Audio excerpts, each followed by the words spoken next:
SuperTalk Mississippi media production. Toyota Brookhaven services all makes and models. That could be why we were voted best service department the past 2 years. Come see why. Exit 40 Brookhaven or online at ToyotaBrookhaven.com. Great service, great savings. At Toyota Brookhaven, we deliver. This is Gerard Gibert, and thank you for listening to MidDays here on SuperTalk Mississippi. MidDays with Gerard Gibert is on the air. MidDays with Gerard Gibert is powered by C-Spire. Power your home or business with C-Spire Fiber. To learn more, visit supertalk.fm/C-Spire. C-Spire Fiber powers SuperTalk Mississippi.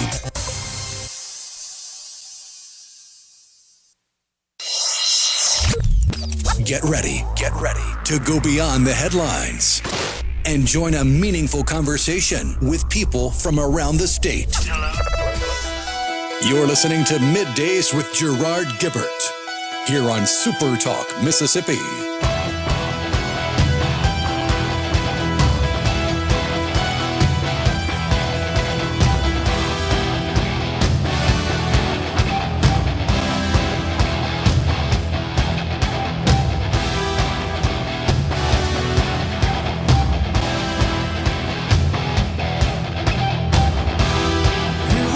Good morning, everyone, and welcome to MidDays, SuperTalk Mississippi. I'm your host, Gerard Gibert, along with Rhino in the Element Wealth studio, guiding you through the middle of your day with facts, fodder, and fine music. Morning there, Rhino. Howdy, howdy. Looks like we might get a little relief from the monsoons here.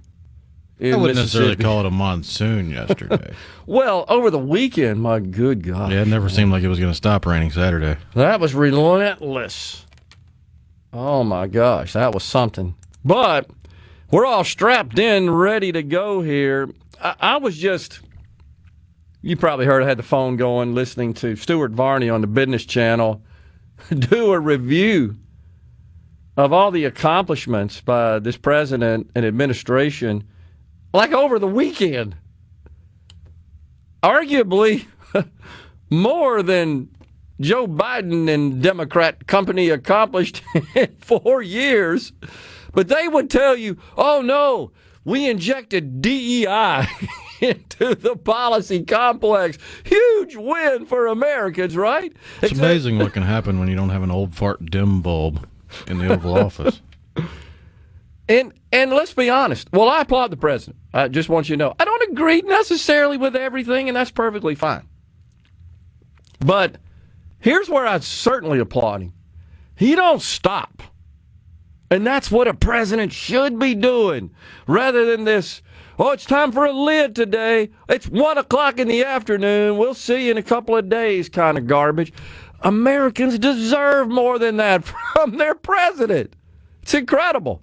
Wait, you're saying it's not enough that he came out, took pre-supplied questions from a list of reporters, and then had his ice cream and took a nap and called it a day? That's not good enough for the American people?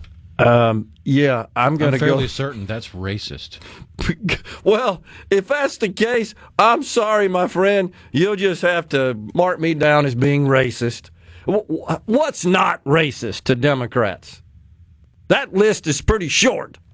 It may not be think of a single thing. It may not be anything on it. But to your point about communicating with the press, he had a conference yesterday. He talked about a number of things, including his executive order on prescription drug pricing. He stood at that podium and took a number of questions across, honestly, the range of press outlets. He wasn't predetermined selections with predetermined, planted, choreographed questions and answers. It's amazing that we endured 4 years of that. No, what's amazing is the talking heads in mainstream media still have jobs, because for the 4 years they lambasted anyone who tried to shine a spotlight on Biden's obvious mental decline and physical decay. Yeah. I don't see how those people still have jobs. But you got somebody like Jake Tapper who would castigate you if you dared talk about Biden's cognitive decline. He just released a book throwing them under the bus. That's so true. Is it fair to say that they abdicated their responsibilities? I think it is. And now they're trying to play it off, well, the White House lied to us. No, you didn't do your damn job. And thus, you're abdicating your responsibility if you're not doing your job. Well, a lot of progress has been made. And again, I go back to this. It's just common sense. It wasn't like... Common sense is not so common to a leftist. They spend the vast majority of their free time and waking hours in La La Land. Unbelievable. So think about, for example, the border. I would submit that's the most visible, certainly, accomplishment because it happened in such a short period of time. And again, and we shared that on the show. When you got images in still photos, videos, reporters showing this caravan of people coming across, and now you don't even see that because there's nothing to see. And all he did was say, hey, guess what? We're enforcing the law. That's all it took. And he told us that in the campaign. And anybody that thinks that the borders were secure, as that goofball Mayorkas kept telling us, oh, the border's secure, and so did his boss. I think who didn't have a clue. Is too kind. Sleazeball is a closer ball to him. Okay. Slime ball would be a good one as well. He, the former Secretary of Homeland Security, of course. You knew every time he was on the Hill and he was being questioned, he was just lying through his teeth, man. He knew it, too. You could see it on his face. Sick. But, again, it was just common sense. Hey, we have laws that say we have borders. And if you enter this country illegally, we have laws that say you can't be here. That's all it took. Just common sense. What do you think special? It's just the will and the desire more than anything. And this guy's not afraid of that. That's all it took, honestly. Now, wait, he's not afraid of the throngs of hippie liberals that are going to protest and blow kisses to all the detainees? Sadly, the prior president, and I know there's a lot of talk about who was guiding him, who was really behind the scenes making the calls. I'm convinced it was Susan Rice. I really am. It goes back to day one when she made statements. She was like an internal policy advisor or something like that. When he issued all those executive orders injecting race and climate change and gender ideology into the entire bureaucracy of government agencies. All policy making, all decisions will be framed, will be underpinned with that radicalness. You remember that. Day one he did that, and I'm convinced it was her behind the scenes orchestrating that. Honestly, I don't think he had a clue what the heck he was doing. Even then, it's like, okay, sure, give me a pen. I'll sign here. Well, that's the funny thing about these talking heads from mainstream media that are now, quote-unquote, blowing the whistle on Biden. Yeah. They're exposing crap that's even worse than we thought it was. They were having to give him little slideshows with pictures of where he was supposed to friggin' walk. The dude didn't know. I walked from backstage to the podium and stand there and talk. He's the leader of the free world. It is incredible to think about the most powerful nation on the planet ever created by man with the help of the Almighty God was run by that guy. He was the top person of the 330 million in the country. Now, I know there are probably people out there, I'm sure, right now, they're saying, well, Gerard and Rhino just turned this into a Biden hate fest. No, I'm just reflecting on the sharp contrast. And I'm venting my anger at the talking heads from mainstream media that lied to our faces, and the dim bulb Democrats and all their lapdog supporters lapped it up. There's no doubt about it. No doubt about it. Well, yeah, so I don't think he minds. Senator Josh Harkins tuned in. He said, yeah, they neglected to do their job, and now they will play catch-up and grill the hell out of Trump. Double time. Talking about the media, of course. There's no doubt about it. How could the media stand for that? What does that say about their integrity? Wait, you gave me questions to ask? And you know this, Rhino, sometimes we have guests that'll bring questions. And I don't say much about it. And most of the time, quite honestly, their questions I'd already thought about asking. You know, it's not like, wow, I didn't think about that one. And no disrespect, I'm just saying that, well, yeah, that makes sense if that's what we talked about. But if somebody came in here and says, I'm going to talk about this and that and the other, I don't know how I'd react to that. Isn't that what happened the last 4 years? Well, there's also a difference between a sit-down interview and a press conference. Well, that's true. Where you're supposed to be able to answer questions on your feet. On the fly. Right. And this guy couldn't do it. Instead of being a marionette dummy for liberal losers. And no doubt about it. And so, have you ever seen this president look down at papers when he answers questions? President Trump? You ever seen that? Not questions, no. No, ever. I don't see that. Every once in a while he'll look down and make a point of something, but sure. It's not while answering questions. But you have to agree. It's not like he's reading off his flashcards. Most of the data, just across the whole range of government, domestic or foreign, he's pretty proficient with. I mean, he's got it in his head, and he's able to articulate and communicate about it. So we're going to step aside for a break. We got Mike McKenna, the president of MWR Strategies, columnist with the Washington Times, talk about the latest trade deals at 11:05. We've sent that rib. This segment of Middays with Gerard Gibert is brought to you by Covington County Hospital in Collins, where your health matters. We're rolling. Middays with Gerard Gibert. What? This is so Awesome. On SuperTalk, Mississippi.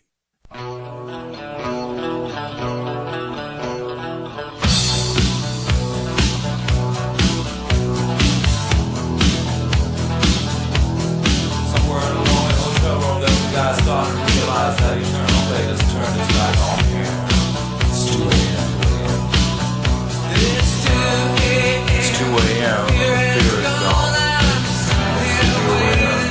The gun's still warm. Welcome back, everyone. It's Middays.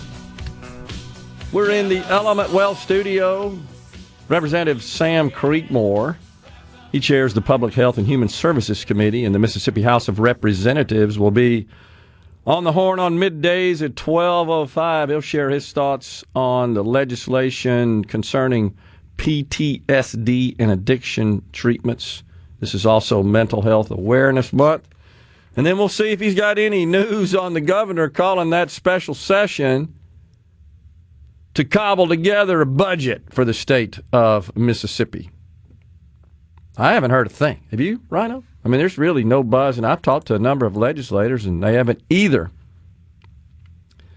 So, we were just doing a rundown of some of the president's accomplishments, and you have to look at foreign policy. And again, he doesn't hesitate to insert himself. But here's the big thing. People take him seriously. It's just his personality. In general. What do you mean, like the Saudi prince showing up to the bottom of the steps instead of making Biden come to him? Correct. That would be an example. And yesterday, the president said he enjoys meeting with the Saudi prince. Not only that, this is what a president should be doing. Because you know what he's telling him? Hey, we need some deals. We need some investment. You guys make a lot of money off of us. How about helping out America? And they said, oh, okay, Mr. President. How's $600 billion sound? Exactly. So here's what we know. This AI revolution needs a bunch of power. Guess what? They got a bunch of that over there. And so they're having a big conference in Saudi Arabia. Have you seen that place? Oh, my gosh. They brought in a portable McDonald's. That may be the most extravagant, ornate conference setting I've ever seen. This ain't your Hilton. I mean, it's swanky. It's pretty I think swanky. It might be rivaled by some of the stuff in Dubai. Well, yeah. Which is where they'll build an entire city just for an event. It's insane. Yeah. I don't see them anymore, but a few years ago, speaking of Dubai, they were doing lots of promotional videos on YouTube. You know, the little videos you get when you go to a YouTube. And it was a Dubai national that was sort of the spokesperson. And the theme was, "Come to my Dubai." And the video that they would feature was incredible. I mean, it's unbelievable. That's what money will do, right? But nonetheless, so the president's with the Saudi prince. Then they started wrapping pistachio cream in chocolate, and all the influencers went crazy. You've seen that, right? Yeah. Big old thick honking chocolate bar with the green stuff in the middle. Oh, my God. Everybody's like, ooh, it must be a delicacy that they've always had. No, they came up with that in like the last 3 years. Oh, man. So you saw Disney is building a theme park in Dubai. And also there's some fantastic golf courses for what it's worth. What about the indoor ski resort sort of deal right in the middle of the desert? It's a bit rich from Disney to build in Dubai when they threw such a hissy fit about Florida's laws. I agree, because that ain't nothing compared to Dubai, right? That culture. You can be put to death if you are convicted of homosexuality in Dubai. Right. So, but Disney's going to build up a theme park. No, it makes no sense. But you know what? That's why Disney focus on just providing the services that you're good at and making money doing it. People will give you money in exchange for that entertainment. Get out of the social justice business. And it's not just Disney, as you know. It's the entire, seems like, American corporate setting community went crazy over that stuff. Good news is, specifically the entertainment industry. I would agree, but they're rolling that back because it's full of bleeding heart liberals. I agree, unfortunately, and they think they've got to use their business to advance their social justice agenda. Well, it's because on a daily basis they have their little self-affirmations in the mirror with their circular logic. I'm a good person because I'm liberal, and I'm liberal because I'm a good person. Oh, my gosh. That's the kind of nonsense that they just have rattling around in their empty skulls. But they've got this conference coming up. I think it may be today, if I'm not mistaken. And you know who the keynotes are? Jensen Huang of NVIDIA and Elon Musk. They're talking about business. They're talking about AI. They're talking about opportunities there and partnerships. Imagine how much better the world could be if we could work together with other countries that also have assets that we can incorporate. That's not calling for a new world order, folks. That's just being partners. And that's what the president's doing right now. He's strengthening those partnerships, and he's looking at the prince and saying, we need some money. So here's what the president knows from his business background. You know the first rule of sales? You got to ask for the order. Can you imagine Joe Biden being in a face-to-face meeting? Don't answer that yet. With the Saudi prince and saying, hey, Prince, we need some of your investment in the United States. We need to work together on these opportunities. No, ever. He wouldn't even think about it. Never think about it. He'd be over there apologizing for our exceptionalism like the prior Democrat president Barack Obama did on his Hunter apology. Might have asked the prince for some money. Well, personally, under the table, in exchange for access and other influence. But I think it's just great that the president is over there. Now, he's also brokering deals between Pakistan and India. And, of course, he now says he may attend Thursday's meeting. You saw that. That will include President Zelensky and Vladimir Putin. Supposedly, they're talking about some way to end this ridiculous war. The president says he wants to attend and be involved. I think he could be effective in brokering a deal. All the while, we got the one big beautiful bill coming out of the House. We've already seen yesterday an incredible turnaround in the markets. They see some light at the end of the tunnel with respect to tariffs.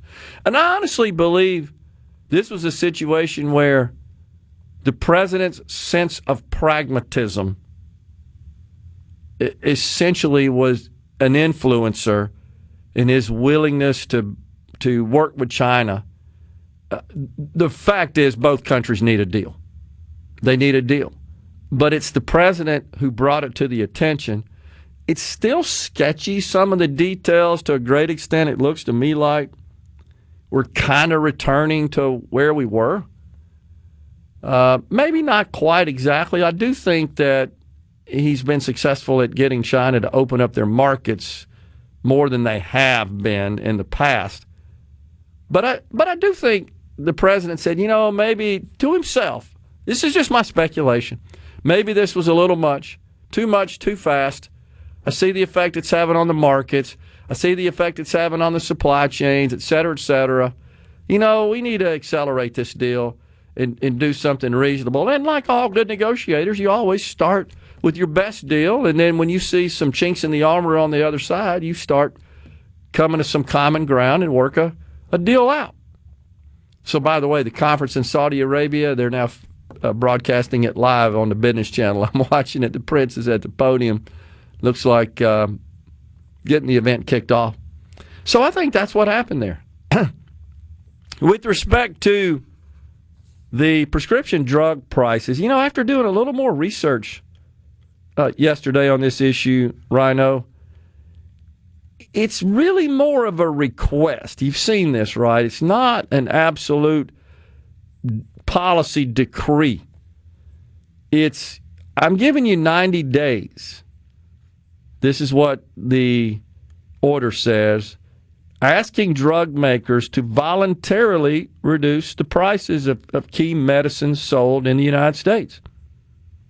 There's no legal authority being asserted here because they're still in question. It says that the administration would consider taking regulatory actions or even importing drugs from other countries if there's not some price action on the part of the drug makers. Now, I'm fine with that. I was much more pleased to see that that's what the order is rather than an absolute, you will sell it for this price. I mean, those are price controls, even if it's to the federal government, especially when you got existing contracts in place and so forth. So this was kind of a win for the pharmaceutical industry because initially, based on the tease the president issued on social media, going back to last Friday, it was thought that it was going to be more concrete and hard, fast, and definitive. But he said, this is as big as it gets. This was on an announcement he made last week. So pharmaceutical stocks are actually up on the news. So maybe it means we can sort through this craziness that is drug pricing in this country, get a better deal. We're coming right back in the Element Wealth studio. Adoring fans, It's time for Middays with Gerard Gibert on SuperTalk, Mississippi.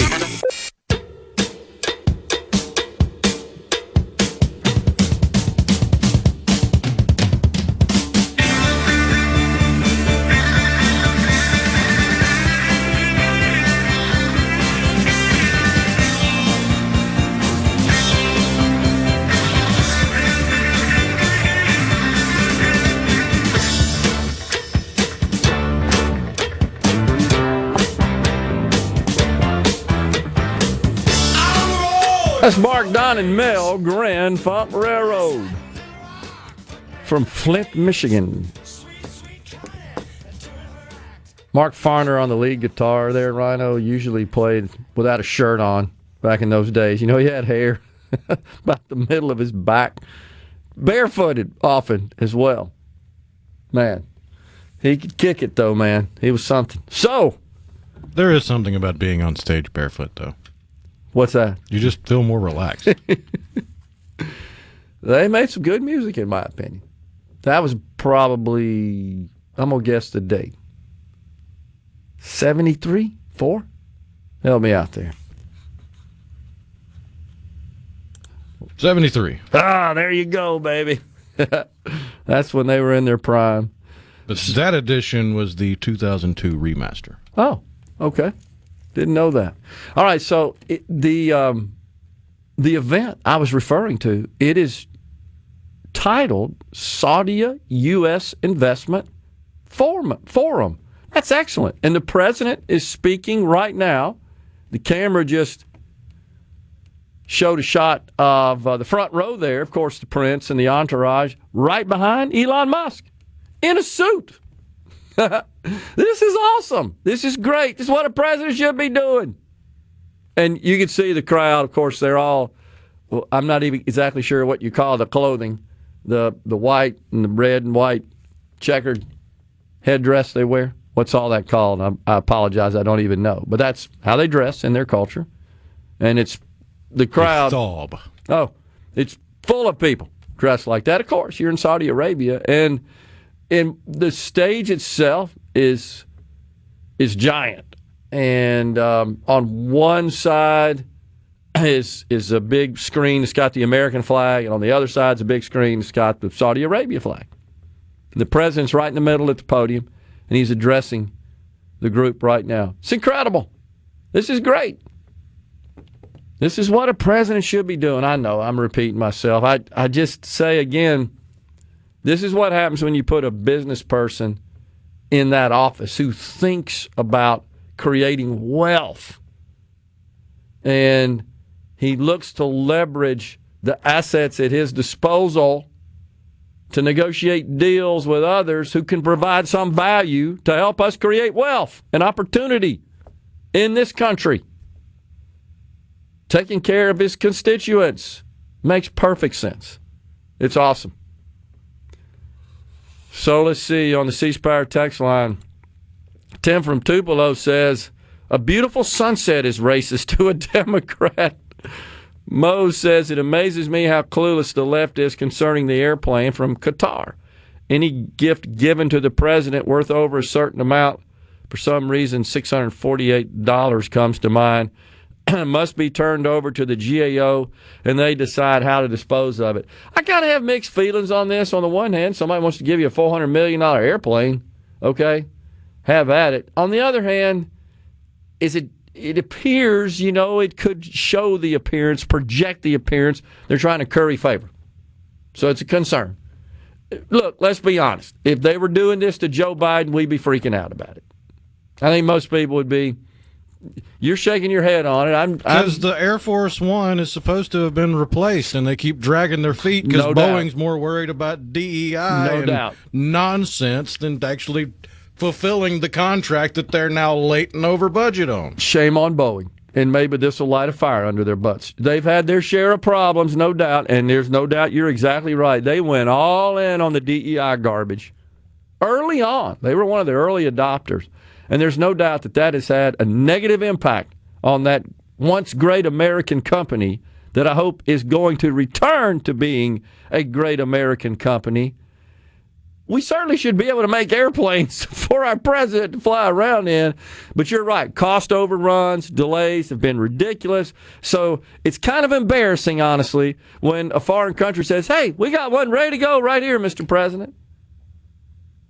So it's upsetting that we're in this predicament such that this could even be an issue. And it's not even the bad faith arguments from the leftists and talking heads in mainstream media about, it's going to be a security problem because it came from a foreign nation. It was built in America. Yeah. The Department of Justice will renovate it. It's not like it's showing up on the tarmac and then the president's going to jump on it and all of a sudden, yay, we got a new Air Force One. Always concerns about there being bugs. There ain't no doubt. And the security issue. But you would think we'd have the technology to ascertain that everything's good to go. CC in Senatobia talking about Biden says if there was ever a case of elder abuse, I think that's a good point there. Biden just wanted the prestige of being president. At that point, he would do whatever he was told to do on the C Spire text line. No doubt. Remember Colonel Blake signing things unknown on MASH? Yeah, I do, Radar. I'm just sticking it in front. This one's for this, sir. This, okay, yeah. Oh, my gosh. So, the big, beautiful bill out. It's not quite as beautiful as it was 24 hours ago. What happened? Something that, from this morning? It was going to be included from the House Ways and Means Committee in the bill, the repeal of parts of the NFA to allow for people to own suppressors without having to get a tax stamp and pay a tax. Okay. Because a suppressor is not a firearm. In fact, it's hearing protection. Yeah, I don't understand. Should Who's you have to that? pay a $200 tax for earplugs? No. Then why do you have to pay a $200 tax for a suppressor? That doesn't make any sense. I don't get that. Most of the gun laws in this country don't make sense because most of the gun laws in this country were written by people that never fired a gun. And if they did, they're so twisted ideologically that they don't understand what they're talking about. It's hard to even understand what the goal is, honestly. Because if it's to reduce gun violence, hey, it ain't working. Kind of like drug laws, they ain't working either. So, well, it doesn't help that the people that scream about gun violence are the same people that scream, you can't put them in prison. That's true. They were just trying to do their best. Well, you quit locking people up. Bad people do bad things. Same old thing. Decriminalizing crime, coddling criminals. It's the problem with bleeding hearts. They're stupid. And vilifying the true victims of crime. They've spent years doing that, and it's disgusting. Let's look at the tax bill, though. The 2017 Trump tax cuts, the Tax Cuts and Jobs Act, they are made permanent as opposed to just extending them for a few years. That, by the way, protects the average taxpayer from a 22% tax hike. No tax on tips, overtime pay, is also included in the bill, and the deductibility of car loan interest. But here's a caveat, guys, to know about. Only through 2028. Again, that's what's necessary to fit within the rules in the Senate to pass legislation via reconciliation, thus not requiring filibuster-proof 60 votes. So unfortunately, the no tax on tips and no tax on overtime only through 28. Same with auto loan interest deduction. Again, only eligible for vehicles made in this country, which is actually good news for Tesla. I mean, I really don't see the hoopla about filibuster proof. It's not like the Senate's schedule's just overflowing with stuff they've got to get done. It'll be interesting. Seems like they could waste the time of a filibuster and possibly behind the scenes change some minds. It's because the Democrats. See, this is what bothers me. The three bad bills that we talked about on the show that were only enacted because of help from Senate Republicans, bills that required 60 votes to get over the filibuster. Now we've got key legislation going from the House to the Senate. Not a Democrat will vote for this. Not a single one. You're just giving tax breaks to the billionaires. You know the whole damn narrative they'll come up with. But the tax on tips and overtime, and there's some income limitations on it as well, by the way. I think $75,000 for an individual, $150,000 on the tips provision. I think it's $100,000 and $200,000 on overtime. Noticeably missing is the exemption of Social Security benefits from taxation. Rather, what it does include, little wonky, is an additional $4,000 deduction on Social Security wages, and that also is only available to those with an income, an individual below 75,000, or 150,000 in a joint return. And then it starts phasing out. So you get a $4,000 reduction of your Social Security benefits that are eligible or subject, I should say, to taxation. So it's not a full exemption of Social Security benefits. It's just a reduction of the amount of Social Security benefits that are subject to income tax. We're coming right back in the Element Wealth studio. Stay with us.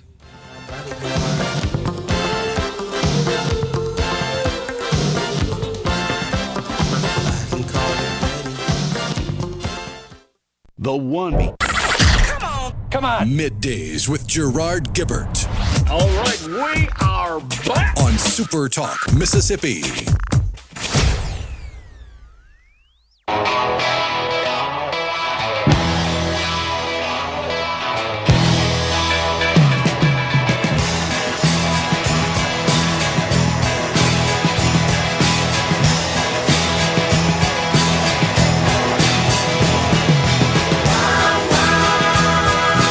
So the One Big Beautiful Bill also increases the standard deduction. Remember, that was a key feature of the original legislation, and thousands of filers were able to file the simple version of the tax forms because of the increase in the standard deduction from 2017, because it exceeded the amount that they would itemize if they chose to file the long form and itemize. And you will only do that if your qualified itemized deductions exceed the standard deduction. In other words, the government says, hey, look, in this case, I think presently, if I'm not mistaken, it's $16,000, $15,000 this year, $30,000 for a married filing joint.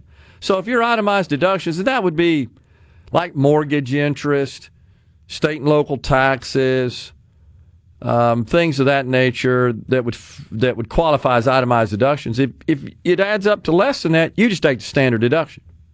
And so what the bill's going to do is increase the standard deduction, and which is a good thing. So that probably means even more filers will be able to file the short form. It also boost the child tax credit from $2,000 to $2,500. Honestly, that's just pure welfare because it's refundable, meaning even if you don't make enough money to owe any income taxes, the IRS is going to send you a check. That's the child tax credit. That's coming up. The 529 education savings account, that preserves that, and it doubles the guaranteed deduction there, which affects about 91% of taxpayers that do so. Take that deduction. So that's a pretty big deal. The inheritance tax, it increases that and also makes permanent and increases the death tax exemption for family-owned farms, which is a good thing. I was always worried about the Biden and Kamala Harris tax plans that would have ensnared these family-owned farms upon any sort of disposition and capital gain. They would end up having to pay a whole bunch of money for assets that have been in their family to the government for the appreciation and value of assets that have been in their family forever. So, but the Social Security, don't get any exemption there. That was something they just couldn't fit in. However, seniors do get an additional $4,000 standard deduction, and that's for individuals who earn $75,000 and couples who earn or less $150,000 or less. The exemption for tips and overtime is only through 2028, through the end of 2028. It also has some income limitations, $160,000 limit. Uber workers, gig workers qualified. Now, it remains to be seen, in my view, how the IRS is going to manage this and administer this and ensure that it's not defrauded. I'm concerned about that. But what, at least at the high level, the plan released by the House says is for workers who are traditionally, typically tip workers. So if you're not a tip worker, you can't just convert to being a tip worker, for example. Food service, personal service, Yeah. hotel service. Yeah, that's right. And overtime, of course, you got to rely on the employers to properly report all that. There are laws about who's eligible for overtime. It's the, what's it called, fair standards, labor, something like that. I can't remember the category of laws, but it's Fair Labor Standards, I think that's what it is. I said it backwards. But you're going to have to rely on employers. You know Fair that Labor Standards Act. Okay, you had it right. So, and you know that was adjusted not so long ago under Biden to include certain people who prior to that executive order did not qualify for overtime. Surprisingly enough, only about 8% of the workers in this country actually receive any overtime pay. It's down quite a bit. It's like down in half over the last 5 years, which just means people aren't working as much overtime as they used to. Now, maybe they'll work more and produce more because they can do so, and it's not subject to income tax. Now, it's still subject to Social Security and Medicare tax, by the way, but income tax it would be exempt from. So that's kind of the crux of the deal, the immediate expensing provision. This is huge, and I think you're going to see massive capital investment in this country as a result of reinstating that fantastic policy. I happen to believe that that's one of the reasons the economy performed so well in Mr. Trump's first term was that provision right there.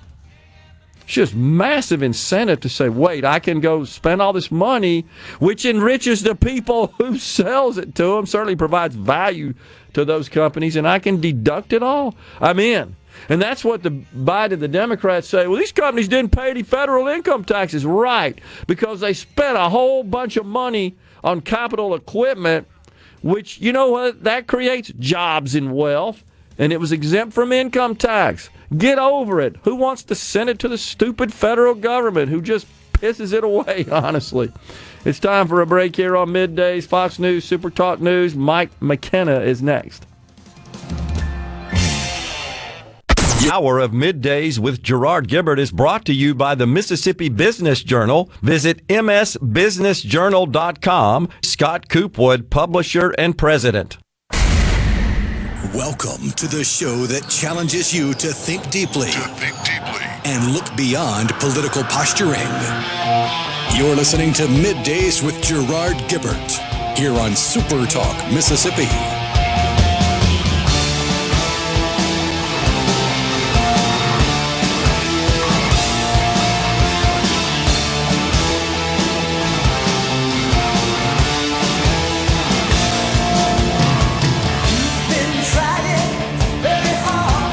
Welcome back, everyone. It's hour 2 of Middays. We're coming at you from the Element Wealth studio. We're pleased to welcome now Mike McKenna, president of MWR Strategies and columnist with the Washington Times. Hey, Mike, thanks for coming on. You betcha. Thanks for having me. So we were just talking about all the activity just over the weekend coming out of the Trump administration. It makes it kind of hard for us folks in the media business to keep up with, but honestly, that's the way you want it. I mean, the president should be heads down working on just a wide range of issues. Right now, I'm watching live. You're probably aware of this. He's over in Saudi Arabia speaking at a Saudi-U.S. investment forum, and I'm seeing smiles as the camera pans across the prince and his entourage while the president is speaking. This is what a president should be doing, Mike. Yeah, it's when I worked in the White House for the president, there was no such thing as an off day. There just wasn't. The day before Christmas and Christmas was about it. Everything else was live and working. So I have no idea how he does it. Right? I'm 20 years younger than him, and I just get tired just watching it sometimes.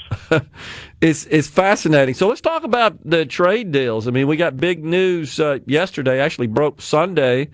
That the U.S. and China, which was, I think, arguably the most difficult deal, perhaps the most important deal to work out. Now, the EU is a different story because they're so dysfunctional, and just negotiating with the EU makes that, the dysfunction makes it more difficult.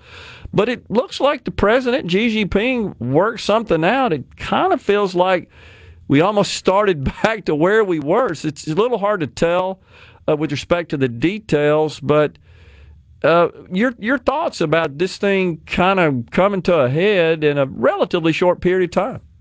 Yeah, a deal with China was the president's white whale in the first go around, right? He imagines, and he may be right, that he's going to go back and sort of fix the most favored nation's mistake that we made in 1992, I guess, with the Chinese, and we're going to have a deal, and it's going to somehow constrain the Chinese. I certainly hope that's the way it works out, but we chase this mouse around the room for 4 years in the first term, and is Scott Bessent a different kind of guy? Yeah, maybe. I'm I'm trying not to be pessimistic, but with the Chinese, it's they're pretty slippery. Yeah. How about if I say it that way? Well, it's certainly not trustworthy. They've given us no reason to trust them. They really didn't comply with the original trade agreement that was cut, as you recall, in the first administration. That, by the way, affected Mississippi because of our agricultural community. That was a big part of that deal. Yeah, and I'm glad you said that because I was going to have to say it if you didn't. Right? The phase one wasn't worth the paper it was printed on, and so I'm grateful that we're not in the middle of a trade war with the Chinese. I'm a little concerned that one thing Scott Bessent said that kind of concerned me is that neither side wants to decouple from the other. I'm like, wait a minute. I'm pretty confident about 60% of Americans wouldn't mind decoupling from the Chinese right now if they could. So. Yeah. I mean, you can't do it immediately, but certainly getting that ball rolling, I think most Americans would like to see that, especially with respect, right, Mike, on our reliance on China to produce some critical goods, like for our military or prescription drugs that we so heavily rely on, most of which is actually made in China. So maybe we need a little decoupling and repatriation. Yeah, I certainly think so, and forget what I think, right? When you talk to voters, they think it too, right? That Americans don't like being too reliant on any one people or a group of people. So, and especially folks who don't seem to mean their neighbors terribly well, right? And that fits in for the red Chinese, right? And keep in mind, Biden administration, first Trump administration identified the regime in Beijing as a genocidal regime, right? So yeah. It's probably the one or two things that Americans are really bipartisan on. Everybody's sort of thinking the same thing at the same way in the same tempo kind of thing. Yeah, that's absolutely true, except who could forget Joe Biden? Was it when he was a candidate for vice president? He said, come on, folks, they're not bad folks, or something like that, talking about China. I don't know how long your show is, but I guarantee you we could fill it with mistakes that Joe Biden made, right? It's just on the foreign policy stuff. Oh, yeah. That, right? No, absolutely. No doubt about it. So what are your expectations on cutting some more trade deals? Scott Bessent, he's telling everybody we got several more. I think he said yesterday 28 are teed up and pretty close to closure. Yeah, I mean, I think we're gonna see a bunch, right? India, the EU's eventually going to come in line, right? Korea, Philippines, all these places. It's important. Two things are important to know. One is that the direction on this is all positive, right? If you think about where we were a month and a half ago, everyone was like, "This is a disaster." Well, it doesn't. President Trump's a bit of a Houdini. It doesn't look quite like a disaster now. It looks like maybe we win, right? And then the other thing is we're going to spend a couple of years filling in the blanks a lot of these deals, right? And that's the tricky part of it, right? Is how long are those things going to take to land? And I think for most countries it's going to be a quick thing, but there's going to be 3 or 4 problem children, and you identified one of them right at the top, right? The EU is going to be a problem child. They just are. Yeah, there's no doubt about it, and they tend to be a little more arrogant about it. I actually think, Mike, that Trump's executive order essentially requesting the pharmaceutical companies to lower their prices and get in line with what they're charging other countries. And he specifically, as you know, he called out the EU. He said he doesn't like the fact that the EU is paying lower prices than America is, and to a great extent, we're sort of subsidizing their socialized medicine healthcare industry. And it seems to me that policy is much about making them pay what we pay here as anything. Yeah, I agree totally. And thank you for bringing that up, because I know a lot of people, are kind of shy away from it. But yeah, the reality of it is that the world kind of free rides on American innovation, and that's, it's bad.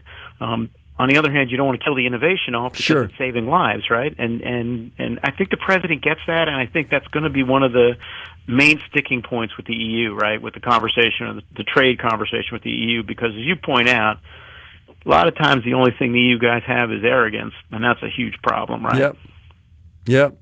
It just seems like no matter what we're discussing and negotiating, their nose is in the air at us, and it shouldn't be, because let's be honest. Without American innovation, there is no quality of life in the EU or the rest of the world. And I think the president rightfully asserts we're tired of bearing the cost of something that the entire world is benefiting from.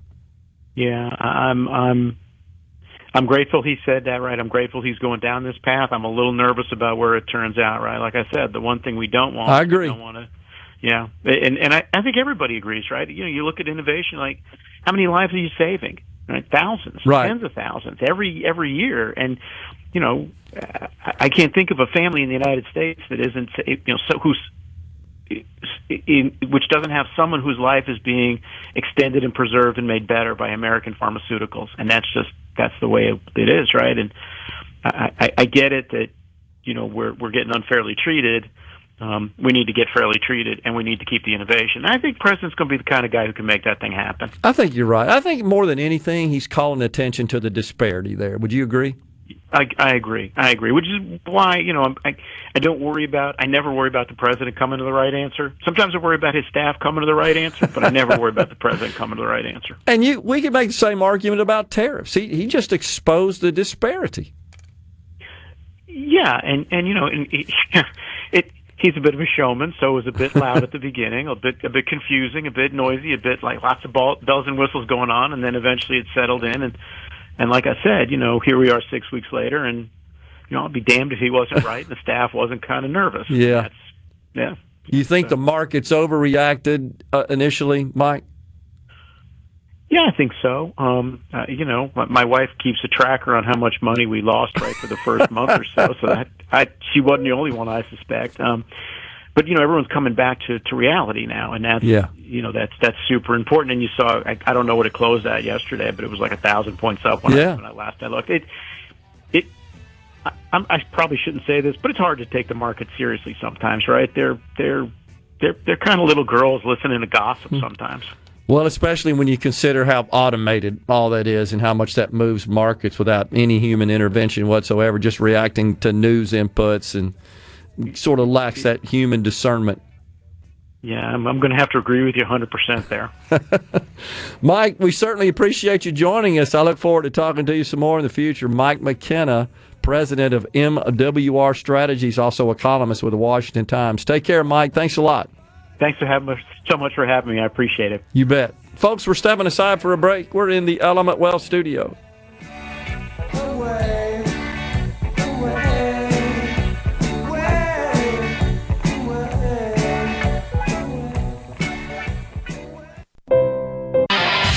And now, the talk that keeps Mississippi talking. Now, onto the real part. Dynamite! On SuperTalk, Mississippi.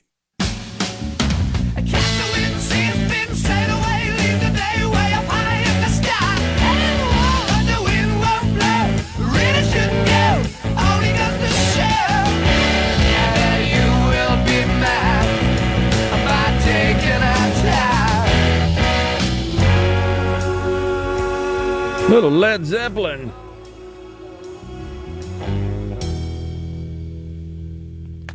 So what about the new UK Prime Minister making a little pivot on the nation's borders, or shall we say the lack thereof, that has plagued the British Isle for the last several years? He calls for the UK to take back its borders. He says the UK is becoming an island of strangers. What tipped you off there, Mr. Prime Minister? The fact that you walk around the streets of London and nobody looks like they came from here. Man, and immigrants should learn how to speak English. You don't say. This is incredible. We're becoming an island of strangers. That's pretty succinct and direct, is it not? It's also very accurate. That's what Biden and the Democrats wanted for this country. Unbelievable. What's even sicker in this country and really makes you mad is the deference shown by Biden and the Democrats. 2 illegals, such as getting on an airplane and flying to El Salvador and having margaritas with his thug. It's just incredible. But when Americans need their government, such as was the case in North Carolina. We haven't heard a whole lot about Maryland, man, recently, have we? No. It's almost like they realized they were barking up the wrong tree. Idiotic reaction is what that was. Well, that's every reaction from a loser liberal and a dim bulb Democrat. Incredible. So, oh, man. I don't know what else to say about it. It just makes me mad thinking about it. But Americans, I think, have sent the message, America first. And they got their man in President Trump. And the one thing you have to give him, it's something I've said from the beginning. Again, I may disagree with some of the policies and some of the actions. But you'll never see me question whether or not he puts this country first in every decision is made. You can't say the same for half of Congress? No, I agree. In fact, I think you'd have to say the opposite. Certainly the prior president and Barack Obama. He's the one that got that train rolling downhill with the apology tour early on. I'll never forget his inauguration speech. Never forget it. When and I'm paraphrasing it a bit, and he said, right now, at this defining moment, change is coming to America. And he had that arrogant, dang smirk on his face, meaning, I'm going to uproot this whole deal. All this that you guys have enjoyed and all these legacy American traditional values, they're out of here. There's somebody new. Right? It's the truth. That's what he meant with that statement that night. And he sure enough acted on it right off the bat with the stupid apology tour. Who could forget that? I'll never forget it. Man, oh man. The New York Times, by the way, they want you to know why drug prices are so high. Oh, the socialist in the New York Times. There's no central negotiator willing to walk away. Other wealthy countries, they note, rely on a single negotiating body, usually the government, because it's socialized medicine in these other countries. Number 2, they had 6 reasons. There are no price controls because those work so well. Unbelievable. They just set limits on how much people will pay for medicines. France, for example, caps the growth of drug company sales. If sales exceed the threshold, the government gets a rebate. So I just ask everybody listening that may like the idea of price controls because it would make your drugs less. What if the government said, hey, you know that amount you charge for your services? Nope, that's too much. You got to lower it. Or if you're in the business of selling something, and every business is, let's be honest. No, the government says you're charging too much. This is nonsense. This is central planning socialism. Drugs are expensive in the U.S. because we let them be. We let them be? No, the drugs are expensive because of too much government in the healthcare industry. That's the fundamental. And these idiots think more government will fix that. So the president has rightfully called out, hey, you guys need to think about your pricing strategy. You're giving better deals across the pond than you are within our own country. I applaud him saying 90 days, you guys need to really rethink that. Now, again, if they want to negotiate the pricing for Medicare, Medicaid, TRICARE, government, I'm for that. But you see the problem? There's way too much government acquisition of health care. It's nearly half. That's why Boeing got so bloated. There's no doubt. You don't have to innovate. You don't have to do anything cutting edge. You've got an unlimited supply of Uncle Sam's, a.k.a. your tax dollars getting funneled to them. That's no doubt. Because they're the last remaining American plane maker. And they still can't deliver a single stinking plane on time. They also say the system creates perverse incentives. That's because of government. They say doctors, hospitals, and intermediaries see higher revenue when costs soar. Under Medicare, for some drugs, doctors pay up front for drugs that they administer to patients intravenously in their offices, such as chemotherapy.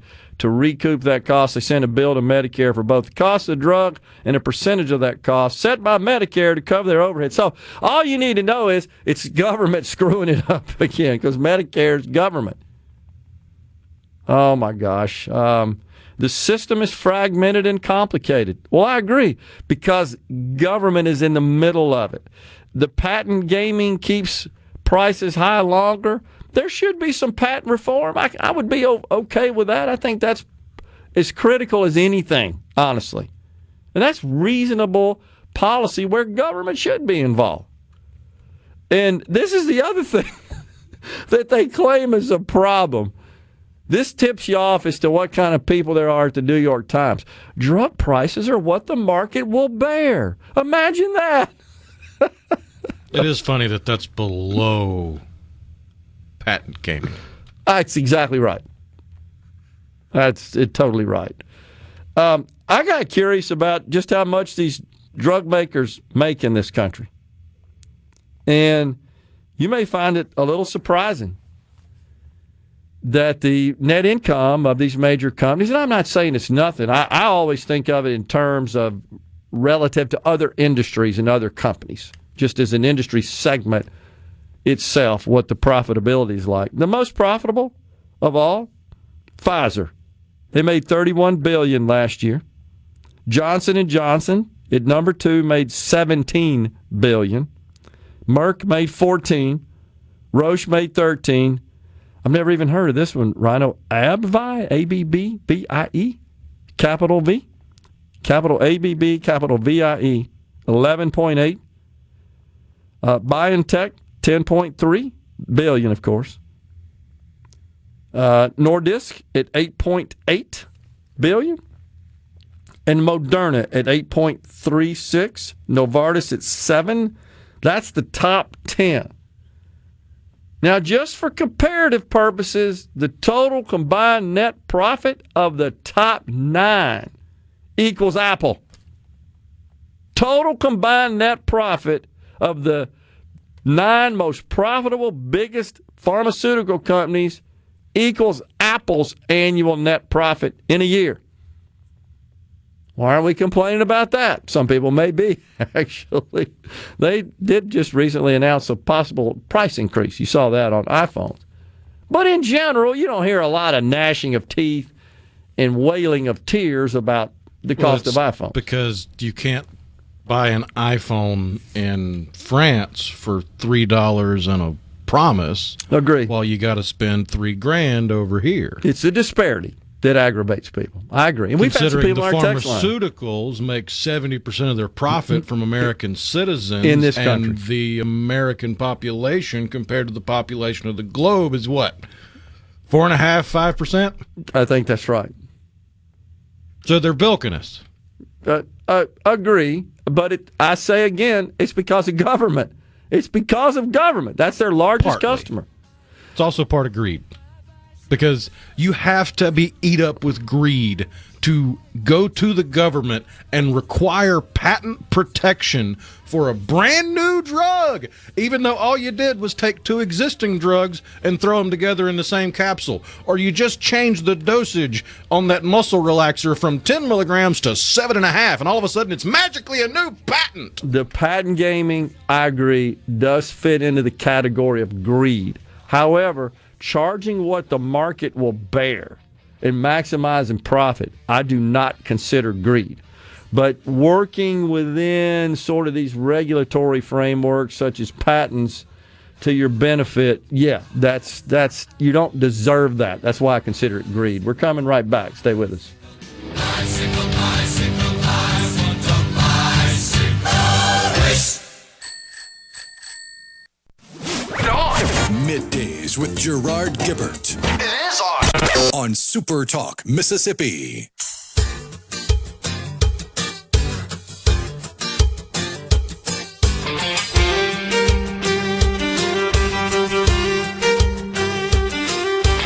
We were all down at Margie's bar, telling stories if we had one. Someone fired the old jukebox box up. The song it sure was a sad one. Teardrop rolled down Bubba's nose from the pain the song was inflicting.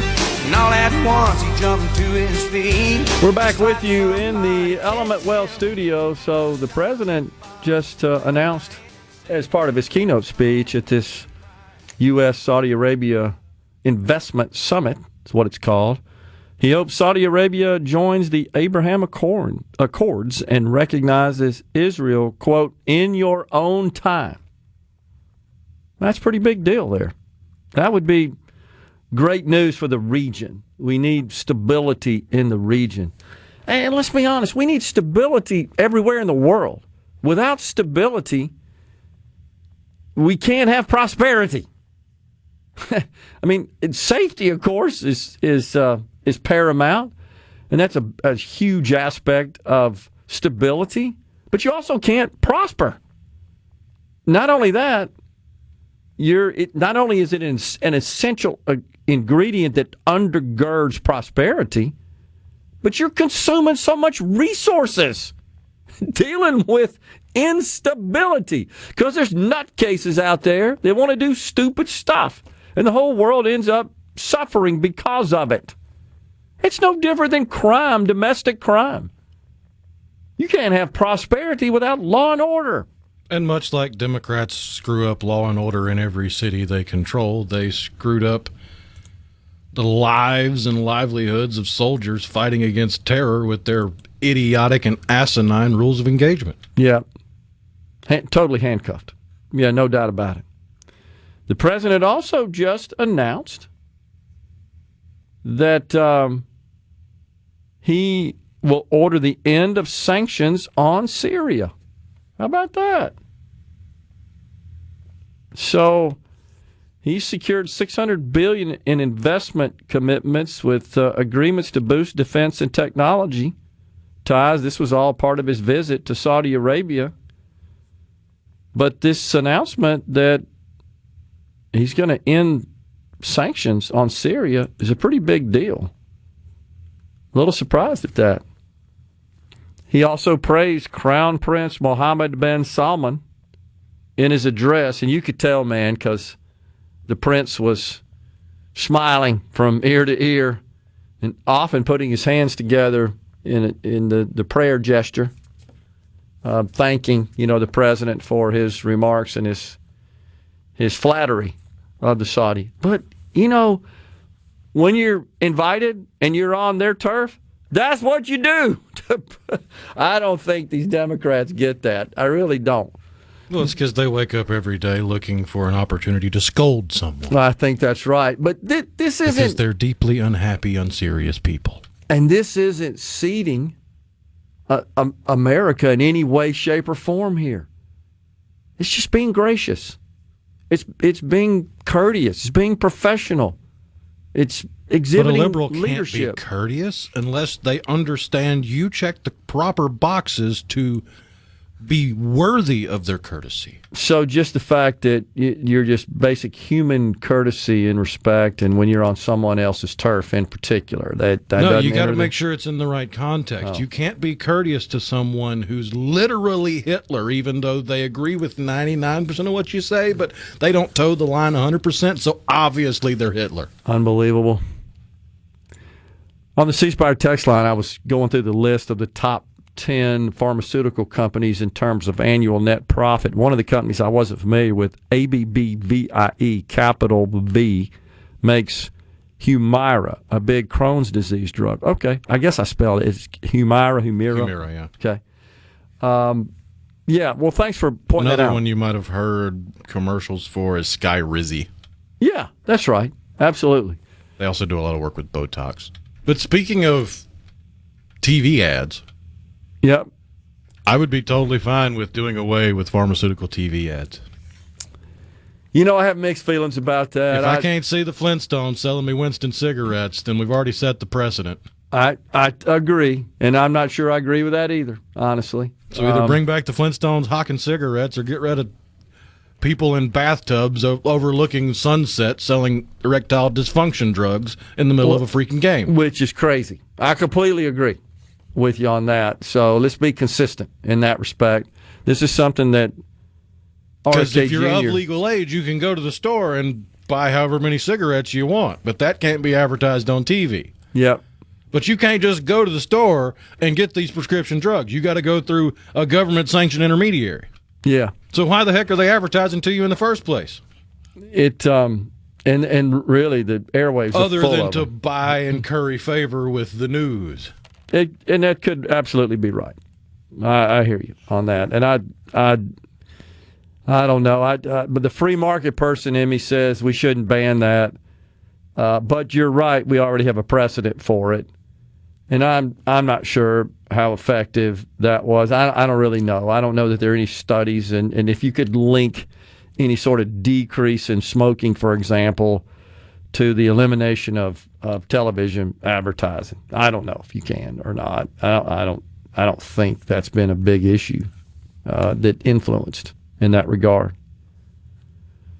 The big beautiful bill also, just so you know, guys, does include an increase in the debt ceiling of $4 trillion.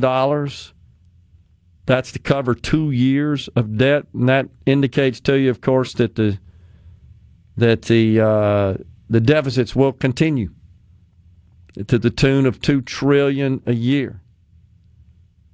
Now, another major provision that's extremely contentious, and this could torpedo the whole thing at this point, and that is an increase in the state and local tax deduction to $30,000. It's currently capped at $10,000.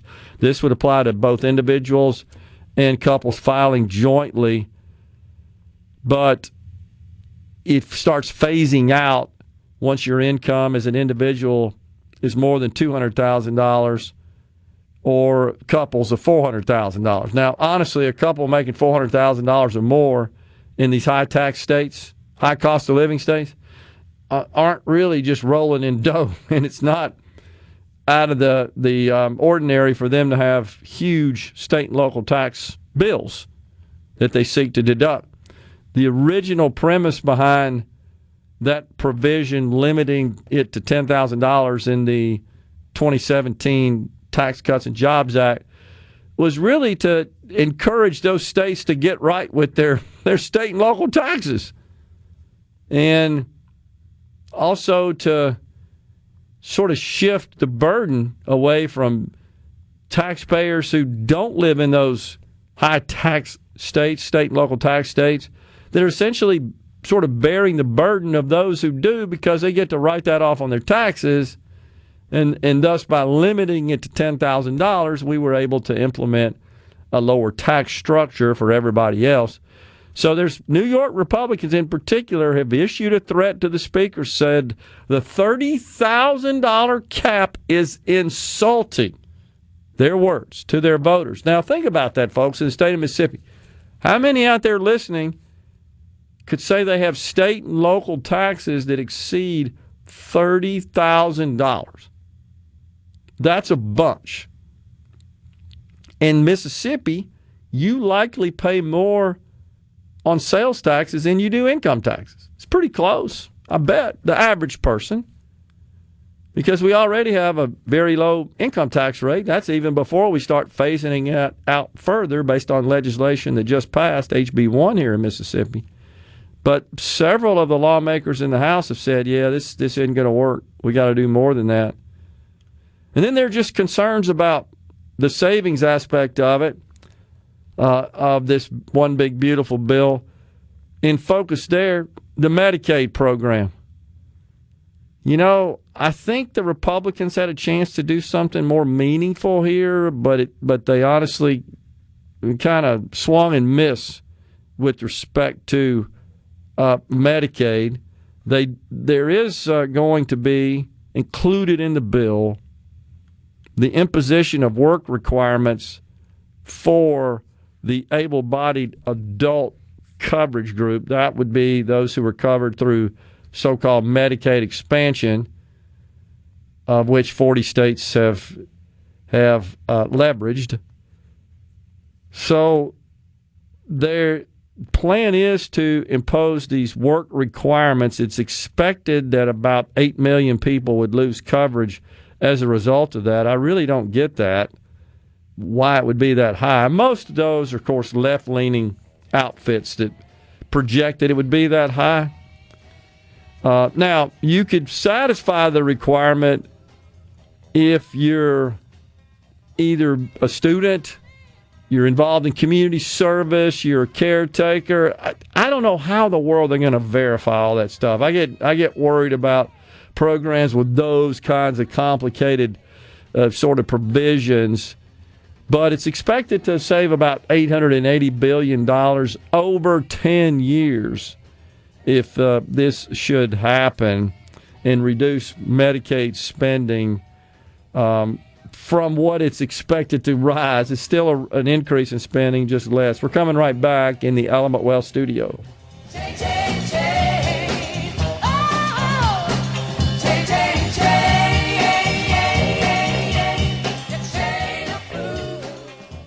Poly up a...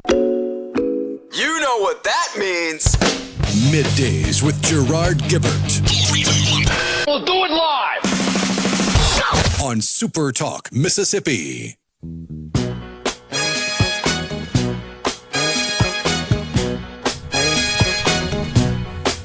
All right, so I'm still tuned in, or the Business Channel is still featuring live the summit, the investment summit, Saudi Arabia. They're now showing the mobile McDonald's that you were talking about. Oh, yeah, they wheeled up at Mickey D's. That's awesome. That's incredible. Just for the president. That's pretty cool. He does have an affinity for the Golden Arches. He certainly does. That's pretty well known. So, the talking about this Medicaid reform that's in the One Big Beautiful Bill. It is projected to reduce Medicaid spending by $880 billion over 10 years, so roughly $81 billion a year. And primarily through imposing work requirements on the able-bodied adult coverage group. Now, I think they're overshooting it, honestly. The other thing is, doesn't go into effect until 2029. So it's not like next year or tomorrow. 29, that's an eternity. An eternity. A million things can happen between now and then, legislatively, related to this. And there again, I have fears that this gets chumped up and gamed. Medicaid's already subject to that, and I believe the only way we're going to address this to ensure that only the truly eligible are enrolled in receiving benefits is through automation. We're not going to address this problem and root out all the ineligible with the current manual system, especially when it's once a year you have to check in. And it's being manned by a plethora of not my problem people. That's precisely right. Oh, that's a problem. I don't want to deal with that. Here, you're good to go, right? That's what happens. They don't want to create work for themselves. No.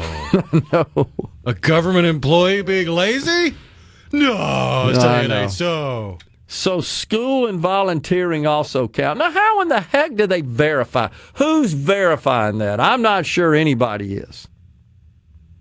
So this is something that's going to be debated today, as a matter of fact, in the House. We'll see what happens. There are a lot of Republicans that don't want this.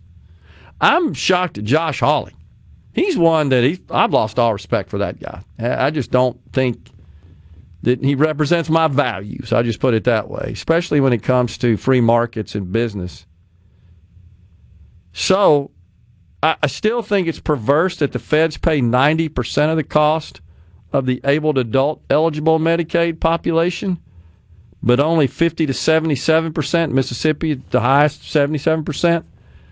For pregnant women, blind, disabled, children, indigent, elderly. That just seems upside down to me. And that was all because of the Affordable Care Act. They were trying to incentivize the states to expand.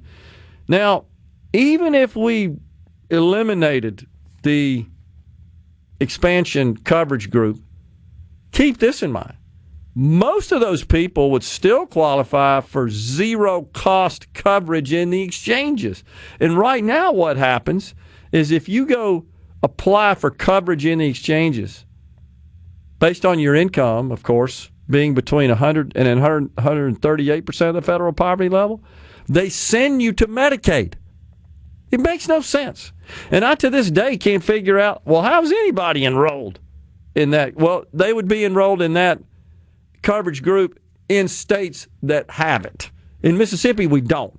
So if you went to just start searching for insurance in the exchanges and your income is below 138% of the federal poverty level, in Mississippi, it's going to continue to assist you so that you could acquire the coverage, procure the coverage. All 12 people doing so. That's exactly right.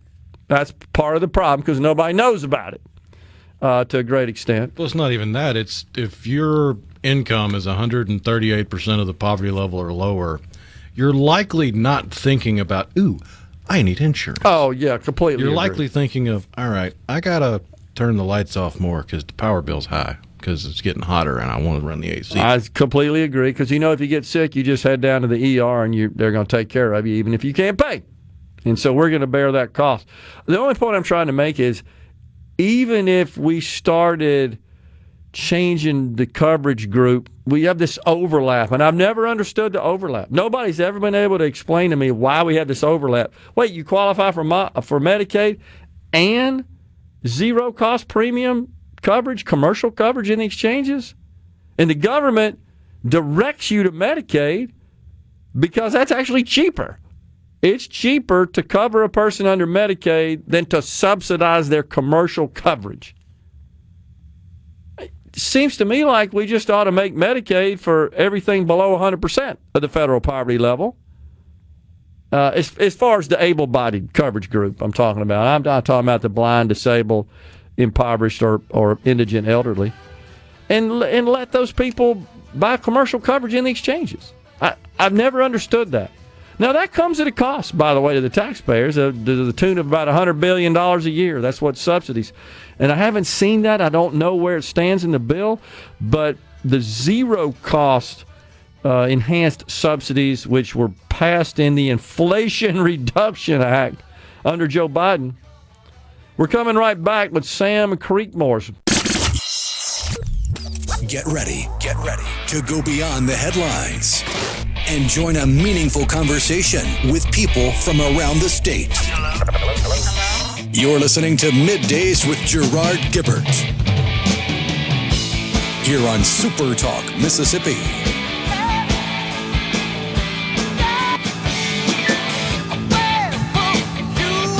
Welcome back, everyone. It's MidDays from the Element Well studio. We're now in hour 3, the afternoon portion of the program. We welcome Representative Sam Creekmore. He represents District 14, House District 14. That includes Union County. He serves as the chairman of the Public Health and Human Services Committee. Representative Creekmore, good to see you, sir. Thanks for coming on. Always fun to come on. Thank you for having me, Gerard.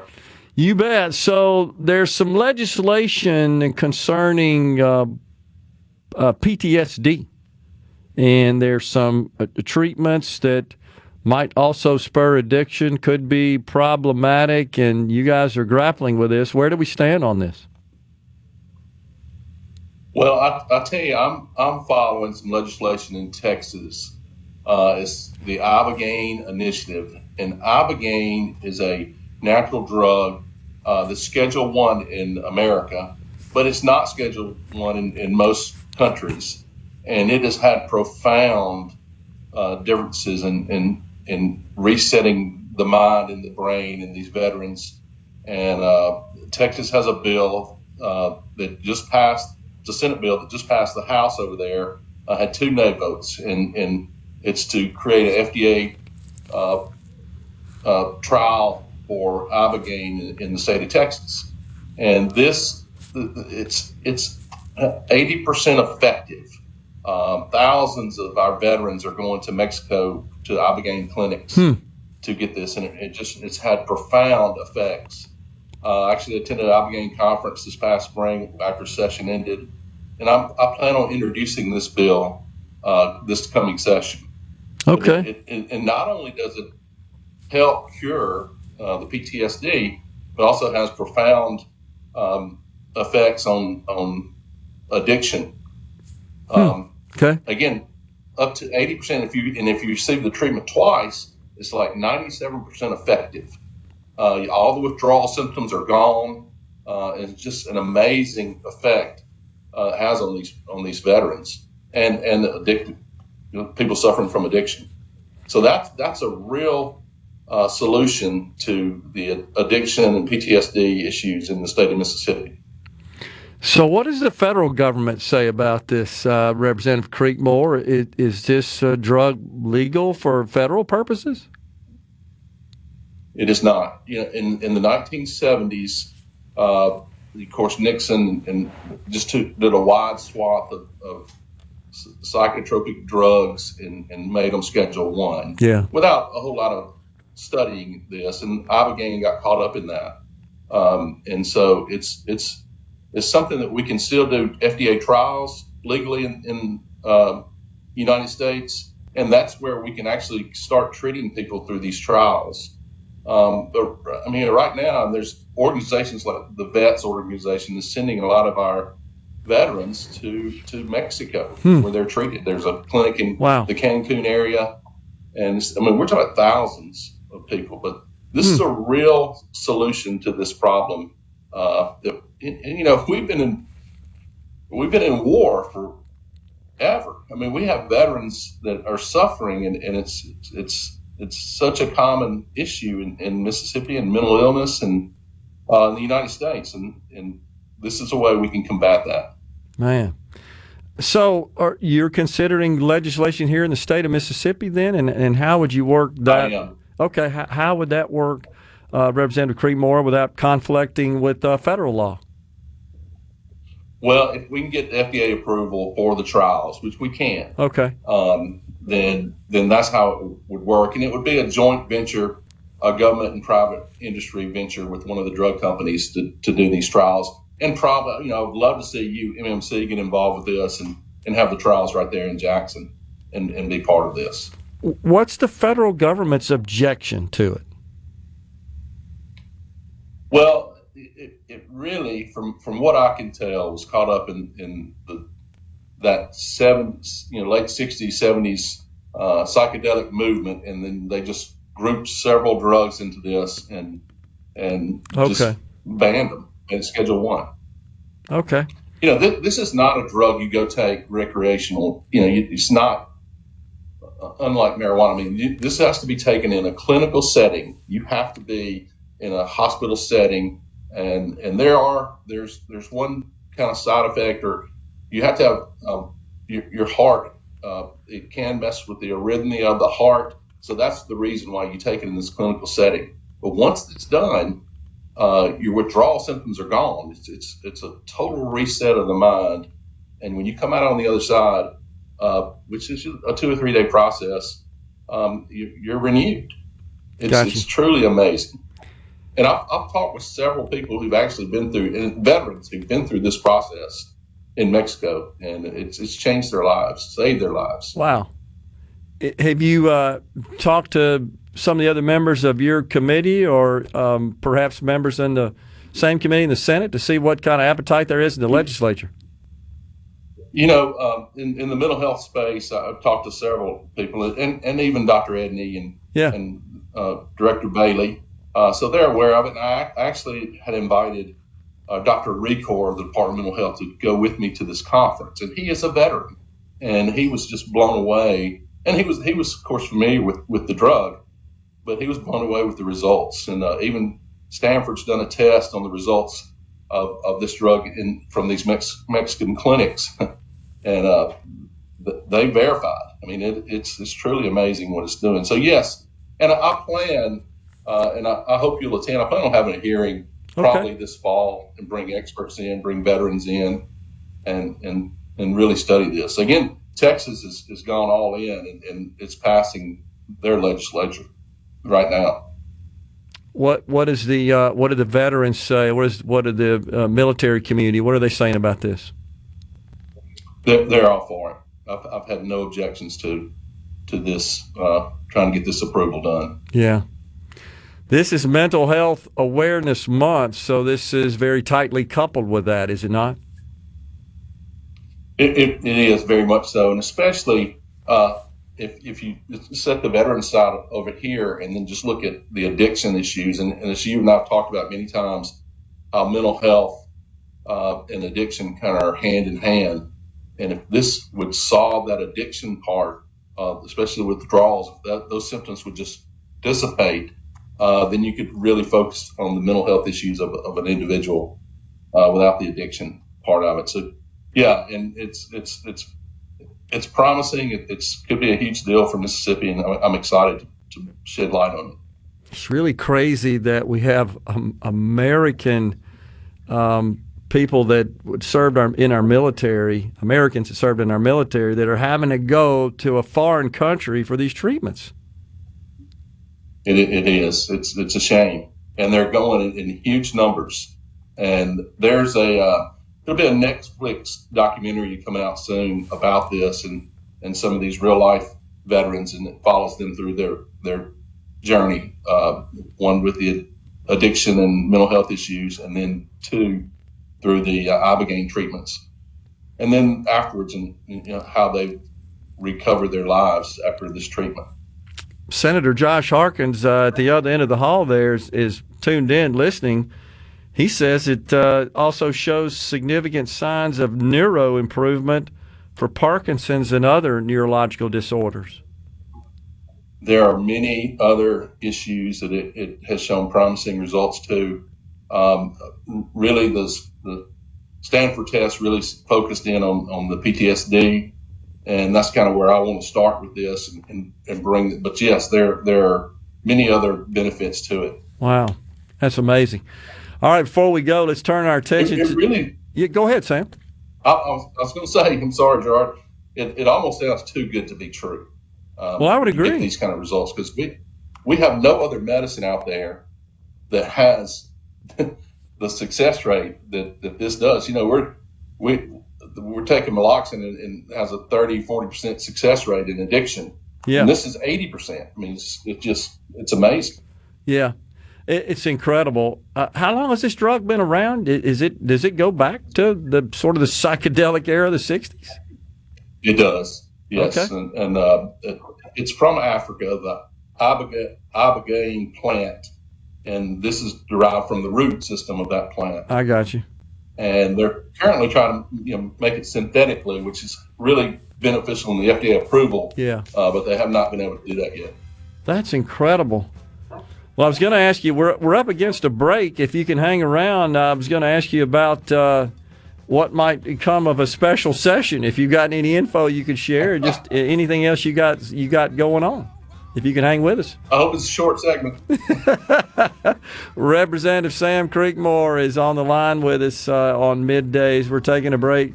Coming right back as CCR bumps us out of this segment. Stay with us. Out in the street, paying the pump for the pain, bring a nickel happy feet. Down on the corner, out in the street, paying the pump for the pain, bring a nickel happy feet. Down on the corner, out in the street, paying the pump for the pain, bring a nickel happy feet.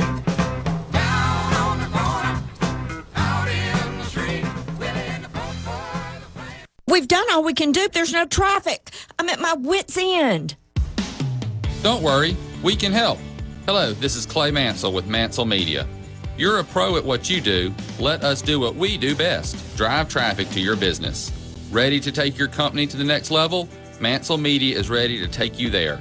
Visit us online at mansellmedia.net. That's MANSELL media.net or call 601-990-9511. TrustCare is a proud sponsor of Ole Miss Athletics. When you choose TrustCare for your urgent and primary care, you win. TrustCare clinics are staffed by friendly, experienced providers and open late. Walk in today or schedule your appointment at trustcarehealth.com. TrustCare. Feel better faster. Huntington's disease is a fatal and genetic disease described as having ALS, Parkinson's, and Alzheimer's all at the same time. Join us in the fight against Huntington's disease at the 4th Annual Mississippi Team Hope Walk on Saturday, May 17th at 9 a.m. with registration at 8:30 a.m. at the Flowood Nature Park in Flowood. To learn more, to donate, or register, visit htsa.org/THWMS. Team Hope Walk, Mississippi. Looking for land for recreation, hunting, fishing, or your dream property? Call me, Robert Cox, with Open Season Property, 601-988-8905. That's Robert Cox, 601-988-8905. 601-988-8905. Don't get suckered. For home improvements, debt consolidation, or a big purchase, tap into your home's equity with the Citizens Bank. For a limited time, get 4.79% APR introductory rate for 6 months, then as low as 7.5% APR after that. Available for new home equity lines of $10,000 or more, loan to value up to 89.9% for first liens and 80% for second liens. Call 1-800-397-0344 for details on credit cost and terms. The Citizens Bank, member FDIC, equal housing lender. Some restrictions apply. For a flipping good time, come down to Cock of the Walk. The big news is shrimp at Cock of the Walk. Try all our shrimp offerings with our new shrimp platter, combination plates with shrimp and catfish or shrimp and chicken, or put a feather in your cap with all three in the red feather sampler. And don't forget the greens and coleslaw too, with locations on the Reservoir, Pocahontas, and 1 mile from the Grand Ole Opry in Nashville, Tennessee. For a flipping good time, come down to Cock of the Walk. I like chicken. I like fish. I like hush puppies. I love it. Catfish is excellent. For a flipping good time, come down to Cock of the Walk. Your VIP pass to hear what the most influential Mississippians are talking about. Mornings with Richard Cross on SuperTalk Mississippi. It's so awesome! Middays with Gerard Gibert. Come on, let's get on with the show! On SuperTalk Mississippi.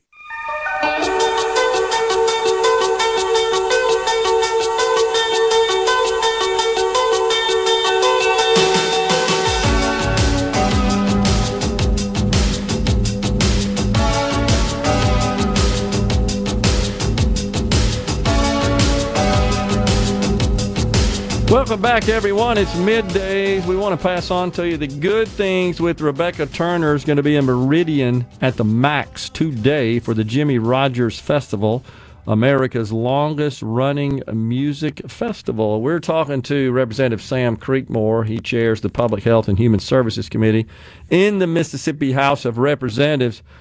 So I hope you guys can get something done on that, Representative Creekmore. I was just talking to Rhino on the break. It's a shame that the people who served their country in uniform in particular, and usually if they're experiencing PTSD, they likely encountered horrific circumstances as part of their service, and they have to go to another country to help with their condition. It's really a shame. And during your break, Senator Harkins called me. Okay. And is wanting to help greatly. So through your show, we're hoping to craft some legislation to get this done and bring awareness and bring this life-saving drug to Mississippi and help our veterans. Man, well, please let me know when you have the hearing in the fall. I would be interested in attending and checking that out. So, and appreciate your work on that. So. You guys didn't quite finish the 2025 session. You left out one little bitty detail, and that's the budget. So you said before we went to break, you don't have much of an update. Well, that's what all your colleagues say as well. So what's going on with the budget? You know, I talked with some leadership in the Senate yesterday. I was in Jackson at the Capitol. Yeah. And it just doesn't seem to be moving very far at all. It's maybe 2 or 3 sticking points, but everybody's dug in on each side apparently. Man. So I'm not part of those discussions. I'm just trying to plan my summer. So is this? I can't do it. I hear you. So is the is the speaker, is he providing communication to the members to just give them an update, even if there's nothing to update you on? I can't speak for the other members. So, I talk to the speaker quite regularly, and yeah, he shares with me that if there's any movement, but there's just not. Okay. So, I'm told though there have been some meetings that involve leadership, the speaker, the lieutenant governor, and appropriators, as they may be. But yeah, I think my understanding is they're meeting weekly. Okay. So, and I think today was one of those meetings. Okay. But I'm not privy to the details of it. I got you. Well, tell us what you're working on. You just, of course, shared the tremendous amount of work you're putting in with respect to the ibogaine, but what else are you working on here in the off season, so to speak, between sessions? Well, you mentioned the Mental Health Awareness Month, and I would like to go into that because we've had some great progress in the state of Mississippi with mental health. Yeah. And doing away with the stigma. And, we're wanting people to look at your mental health just like you do your physical health. You go for a checkup for physicals. Your mind also needs the checkup as well. And this month we're trying to shed light on that. And one of the things Mississippi has done is the Mental Health Mississippi app. It's free. It has all the information, links to hotlines, the 988 Suicide Lifeline, several programs that the state provides, which are all very, very helpful. So I encourage people to at least to download the Mental Health Mississippi app and just look at that because, in times of crisis, you'll have it right there on your phone.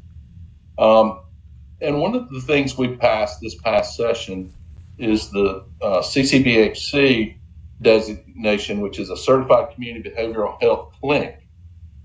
And as you know, we've got CMHCs throughout the state in each region. Well, if we started, this is a federal program that's a CMHC on steroids. It provides 24-hour care, got physical and mental health care, and also does substance abuse. So we're going to do 2 of our regions a pilot program for this new designation, the CCBHC, and with hopes of by 2030 that being designated throughout the entire state for each region, mental health region. So that's a big part of it. Yeah. We'll see how this pilot goes, but it provides more money and obviously more services for our people. Yeah. So that's a good one. And again, the app, I really want to push that out, especially this month when it's Mental Health Awareness Month. And I'll just give you an update, Gerard. Yeah. One of the organizations we have is the National Alliance of Mental Illness, and they recently held, that really started the Mental Health Month in Mississippi. They held their conference in Hattiesburg, and they're strong advocates for crisis intervention team, CIT, and a bill we passed in 2023 required each law enforcement agency in the state of Mississippi to have a CIT trained officer. And currently, I think 62 of the 82 counties have that now.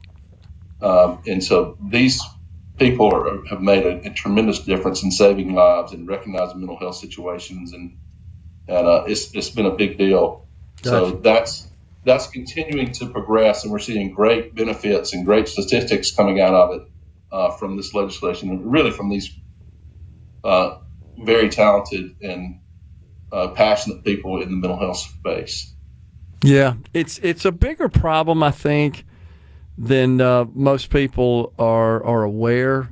And professionals, that work with patients really try to beat that drum and just raise awareness, if nothing else. And I think they've done a good job on that. And it's a problem here in our state that takes its toll on lives and families and even our economy. And in COVID, yes, especially our economy. But COVID really shed the light on mental health issues in the state, and we've reacted to it in the legislature, trying to make a difference. But to be in this profession, it's not for the faint at heart.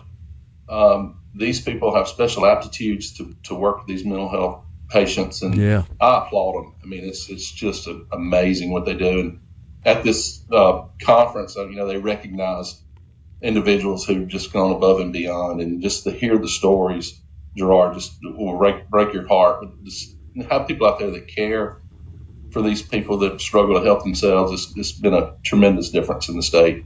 Yeah, there's no doubt. Healthcare professionals have to be incredibly patient, as you know, and compassionate and empathetic, and they are. It's a calling. There's no doubt. We are blessed with a number of them, but the reality is we don't have enough, which is sort of an across-the-board problem with healthcare in general, and people suffering from those conditions. There are treatments. We've advanced that quite a bit. It's just a matter of getting them to the treatment facility or to just make those available to them. That's right. And again, I'll promote that app again. If you're downloading that app, it gives you all the resources you need, or at least how to contact them and get help pretty quickly. Yeah. Let's talk about the certificate of need laws, something that has been very controversial here in the state for a number of years. Had a bit of an attempt this year, got a little bit done, but certainly stopped well short of full repeal. Is this something that's going to be on your radar again in the next session or in the between sessions period? Are you doing some work on that? Absolutely, yeah. Well, first business at hand is to go in and get the bill that the governor vetoed.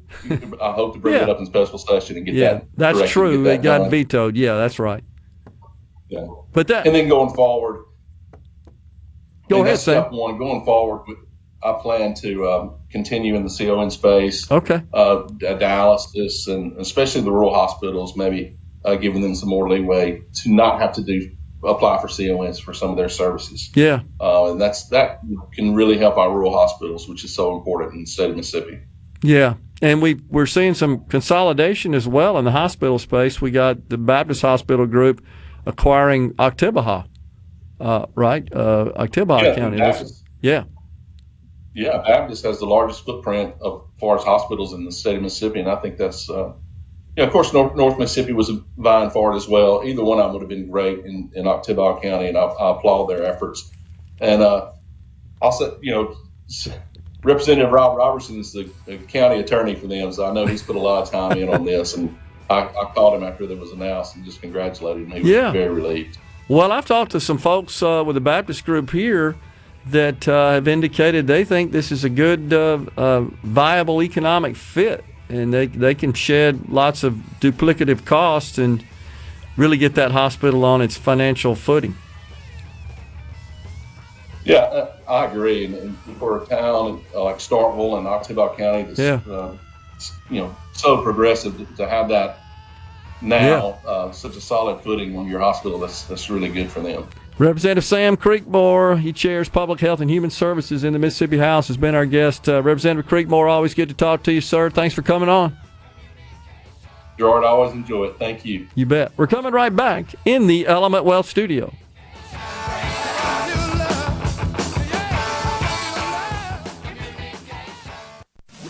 Interrupt this program. Gerard Gibert. Here we go. This is huge. Huge news. Huge news. Huge. You need to listen to this. MidDays with Gerard. SuperTalk, Mississippi.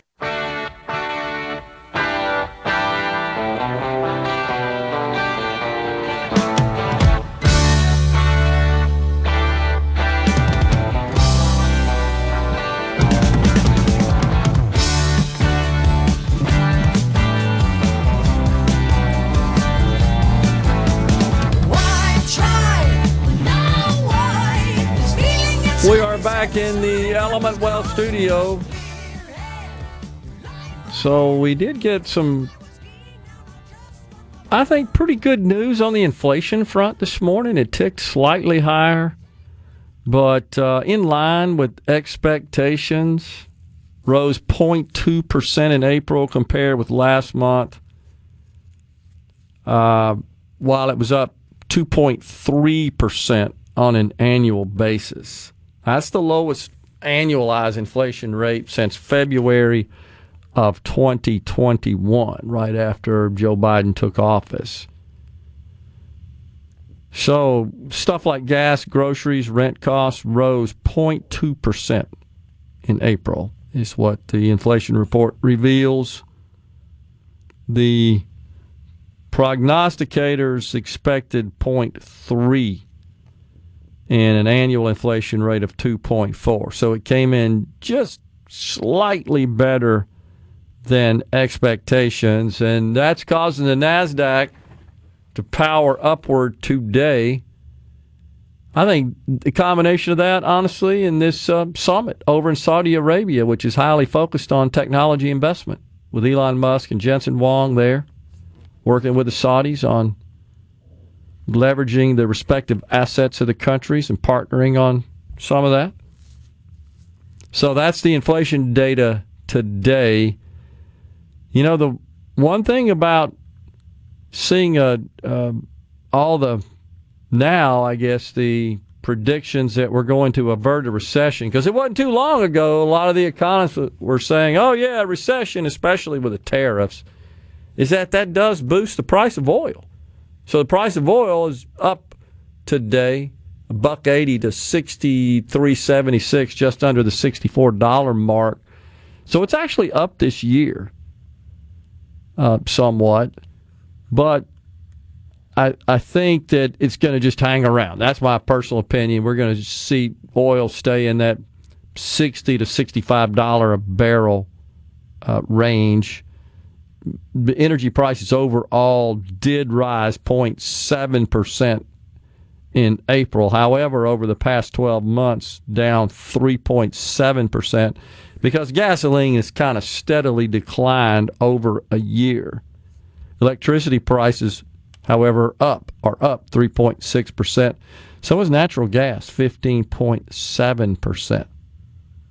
But certainly the doom and gloom that was predicted on the big April tariff announcement day, so-called Liberation Day, is what the president termed it, really hasn't had a significant effect on inflation, and that's good news. Now, it's somewhat of a laggard, and given the fact that looks like we're getting a deal with China and certainly a pause for 90 days while the deal is negotiated, and same with other countries which apparently are on the cusp of, according to Treasury Secretary Scott Bessent, we're really close to nailing those down and executing agreements. I think all that's good news for inflation. Now, some economists are saying, yeah, we need to be thinking about lowering the interest rates, even though the Fed's target's 2%. 2.3 is pretty dang close. Certainly a lot better than the 9% we experienced in 2022 under the prior president, Joe Biden, who just couldn't leave it alone and had to drop money out of helicopters. We're still paying for that to a great extent. So that's the news on the inflation front. And again, I would call it overall positive. And then you got the president signing this EO on pharmaceuticals, and we'll see how the companies react to that. They got 90 days to essentially lower prices, or they'll be subject to further regulation that would do that. And I would expect that would come in the form of putting some price conditions in the Medicare and Medicaid and TRICARE programs. Those are operated by the government. I don't see the government getting involved in the price of drugs in the commercial insurance marketplace, and I wouldn't support that. That would be interference. When the government's the customer, sure, that's fair game. You're the customer. You're just negotiating on behalf of your stakeholders, which happen to be the American taxpayers, and of course the recipients of those benefits as well. Now, we're spending a whole lot more money than we ever have on drugs, but you know what that's attributed to is the widespread adoption of weight loss medications. I mean, that's through the roof. It's just, and it ain't cheap. Right. That's my understanding. It's not cheap. And so this, I believe, It also has some pretty scary side effects. But apparently people are willing to accept that risk if it would help them lose weight. Yeah, I'm not risking going blind. Yeah, I've seen and heard that as well. But there are a lot of people That's who... right up there with the side effects of Olestra. It's just, no thanks. I'd rather do without. Yeah, a lot of people... Anal leakage. Nope, no I've thanks. seen Don't that, need any yeah. Olestra. That's so crazy. One of the biggest problems in controlling spending is, of course, that most of our deficits are being driven by the increase in healthcare costs. And in particular, as far as the government's concerned, health insurance, Medicare, Medicaid, TRICARE, which combined make up just under $2 trillion of the $7 trillion we spend. 6.8 this year. It's going to be 7 next year, fiscal year 26. Is that we keep inventing new stuff, new drugs, new therapies, new treatments, new procedures. It costs money. The weight loss drug is an example. That's why there's so much controversy about whether or not it... Well, I'm not even certain that was developed as a weight loss drug. I'm pretty certain that's an off-box use. Right, diabetes originally, right? Yeah. Yeah, that's what I thought. Of course, losing weight if you're a diabetic can also help with your diabetes as well. But it turns out that's one of the things that they discovered happens when you consume this drug. Thyroid medication could also cause you to lose weight, but it wouldn't be advised to take thyroid medication to lose weight. Not if you have a perfectly functioning thyroid. No. Right? Yeah. Much like it's probably not in your best interest to take long-term a diabetic medication to make you lose weight if you have a fully functioning pancreas. I would agree. That's able to process sugar and carbs and so forth, and insulin. But this is the problem with trying. I'm just making the point. This is the problem with trying to rein in spending. Is we just keep. Who knows what's next, and who's going to say no? You can't have that. The one that comes to mind. The doctors are supposed to. Well, I mean, if it's something that if it's off box, they're technically not supposed to prescribe it for that use. That's I agree, and that's why there's controversy over whether or not to cover it for weight loss, right? But when you're thinking about drugs that do produce value, or procedures or treatments and so forth that do produce value, and of course, even that's subject, right, to some deliberation and some opinion in some cases. But the one that comes to mind we talked about, and I don't know what the status of it is this new drug that apparently is a cure for sickle cell anemia. And that's a huge problem in this country. It's a huge problem in the state because we have a large black population that it affects primarily. But it's like $2 million it's a one-time deal, and then but it's like $2 million or something. And okay, so should Medicaid, Medicare pay for that? And I guess that's where I'm coming from, is who's going to play God and say, no, you can't have that, even though that would cure your sickle cell, which does cause pain and suffering. That's a very difficult disease to deal with. If you've ever witnessed anybody that's having a sickle cell anemia, I guess attack is what you'd call it. It's pretty brutal. How much does it cost again? I know it was like $2 million or something crazy like that. And I can't remember the name of the product. But like for a one-time, maybe it's $1 million. It's 7 figures for a one time. And if it's $2 million, you could completely cure sickle cell anemia with $200 billion. Okay, that's there's cheap. about 100,000 people living in the United States with sickle cell anemia. Okay. Well, you got me curious now. I have to look it up, this new drug, because I know this was being tossed around in Washington as to whether or not Medicaid and Medicare should cover it. This new sickle cell anemia treatment. I think it's a drug treatment, if I'm not mistaken. You know what? It's it's not immunotherapy. It's a gene therapy. It's a cell-based gene therapy. Yeah, it's a gene therapy treatment. Now that I think about it, are you seeing it? Is it like $1 million or $2 million? I've seen the FDA approval. I haven't seen the estimated price. Anywhere. Yeah. Casgevy Exocel? I don't even know what that is, but it's some sort of Lifginia. Yeah, that's right. It's a dual process. Okay. I just know when I first read about it, year and a half ago, I was shocked at the expense. And then you wonder, well, how much are you saving long term, right, if you're able to cure that disease? We're stepping aside. List price $2.2 million. There you go. Coming right back with the final segment. Hey, this is Bob. And Gerard Gibert. Going beyond the headlines, breaking down the stories that matter to Mississippi.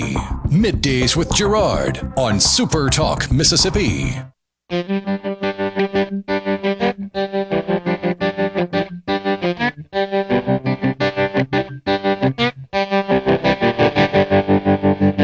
Tell you I'd be home every night, breakfast in bed and we'll never fight. Say I'm wrong when I know I'm right, but baby I'd be lying. Only staying on for a day or two, pretending I'm too good to be true. Okay, we need to let you know that we got Remote City coming up. Mornings with Richard Cross and Middays with Gerard Gibert will be in Lowndes County Thursday for the unveiling of the Cinco Mega Site. This new development project means a huge economic impact to the Golden Triangle. It's brought to you by the Golden Triangle Development Link. And then on Friday, I'm headed up to Itawamba Community College in Fulton for their 2025 spring graduation. You'll hear about all the incredible things happening at ICC and how they're training the future of Mississippi's workforce. And then Saturday, it's Garden Mama. Going to be at the opening of the Tupelo Farmers Market at the Depot on Saturday. The Tupelo Farmers Market at the Depot has locally grown vegetables, fruit, honey, flowers, and so much more. Tomorrow, I'll be taking off, having a fundraiser at the house tonight for the Mississippi Republican Party. Tomorrow, I'm actually speaking. I was invited to speak to the Rankin County Bar Association. Looking forward to that. There's another provision I failed to mention, the Rhino, to share with the audience in the One Big Beautiful Bill, and that's a new savings account for newborns. This would give newborn babies a $1,000 money account for growth and advancement. MAGA account. A MAGA account, correct. Parents or beneficiaries could then contribute $5,000 each year to that account tax-free until the beneficiary child is 31 years old. Wow. Now, I'm looking at two different reports. One says 18, one says 31. So I would go with 18 before I would go with 31. Yeah. So I'm not sure. But nonetheless, the idea is the government sticks $1,000 in it, and then you can contribute tax-free. I'm not sure I like this, honestly. I got to think about that one. Not sure. On the C Spire text line, cons are way too political, talking about the Certificate of Need laws. And Tupelo, North Mississippi Medical Center is a prime example. They have kept competition out for a long time, resulting in terrible care. I have firsthand experience now using Baptist in Oxford. Well, I'm sorry to hear you had a bad experience. I will say, though, right now, I've heard people say very positive things about that medical center. So yeah, in fact, from my personal experience, or not my personal experience, but from familial experience, it would be the opposite of that. Okay. So a negative experience at Baptist Oxford and a positive experience in the NICU at NMMC. Wow. Okay. Interesting. Let's see, on the C Spire text line, also would love a commitment to eliminating the waste and fraud that Doge has uncovered. I had a discussion with somebody about this over the weekend. I'm not sure what they mean by commitment, but the vast majority of what they've uncovered doesn't require any laws. I mean, it just requires competence is what it requires. I mean, if you think about, for example, the waste and fraud associated with having people on the Social Security rolls that are 140 years old, we don't need laws to fix that. You just need to fix it. And it's not Social Security that gets defrauded. It's all the other programs that are tied to one Social Security. So the foreign aid was a different matter. That is appropriated by the Congress. It doesn't need any laws. It just needs to be, I guess, corrected in the appropriations process. The problem there is the foreign aid packages also spend federal money to acquire farm products, which are then shipped to other countries as food. And that affects the state of Mississippi, for example, which is why both of our senators voted against that amendment. Now, in my view, I guess you could go out on a limb and say, okay, feeding other nations that truly do need it, maybe that's a noble use, a noble expenditure. The problem I have, though, is are they starving because of there's just so much corruption running those countries that are in charge that essentially oppress everybody else and limit those who have some reasonable standard of living to just those who are involved in the inner circles of the graft? That's where I have concerns about. Should we be helping those countries like, hey, clean your corruption up and then we'll send you some damn food? Now, I understand the problem that causes for those who are the unfortunate, the victims of that corruption that don't have anything to do with creating it. But we could still put some dang pressure on them, and I would like to see that happening. Ben from Madison says, appreciate y'all having on Representative Creekmore to discuss the ibogaine initiative. Happy to hear him championing that. Representative Creekmore was given an award at the NAMI conference for being a champion for people living with mental illness. That's from Brent and Brandon. Thanks for passing that on, Brent. Well-deserved for sure. Well, we are out of here today. We'll be back with you. I will back with you on Thursday at Scott Sands tomorrow. Until then, stay safe and God bless everyone.